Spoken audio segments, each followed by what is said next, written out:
যখন কোন বান্দা তার জবান লড়ায়া লড়ায়া যখন লা ইলাহা ইল্লাল্লাহ বলে, তো বান্দা জমিন থেকে যখন লা ইলাহা ইল্লাল্লাহ বলে, ওই লা ইলাহা ইল্লাল্লাহ বলার ধাক্কাটা এত দূর চলে যায়।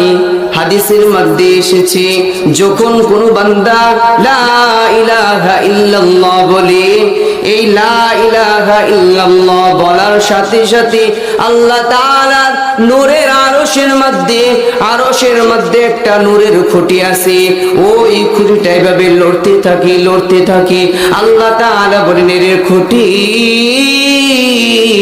তুমি থেমে যাও, তুমি কেন লড়তেছো? খুঁটি ডাক দিয়া বলে, ও দয়ার মালিক, আপনার বান্দা বলেছে লা ইলাহা ইল্লাল্লাহ। আল্লাহ বলেন, লা ইলাহা ইল্লাল্লাহ বান্দা বলেছে, কেন বলেছে?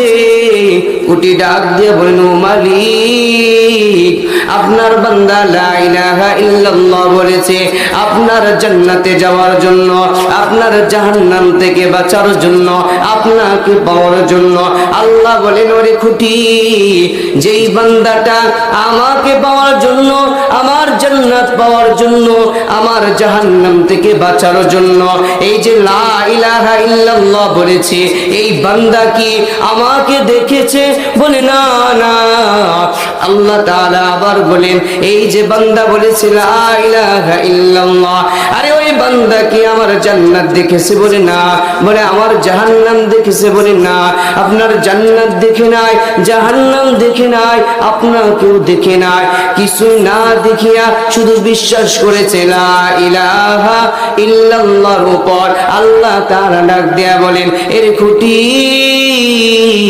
আজকে তোর সাক্ষী থাক, যে বান্দা আমাকে দেখে নাই, আমার জান্নাত দেখে নাই, আমার জাহান্নাম দেখে নাই, বান্দা না দেখে বিশ্বাস করেছে, যাও যাও, ওই বান্দাকে আমি আল্লাহ মাফ করে দিলাম। সুবহানাল্লাহ।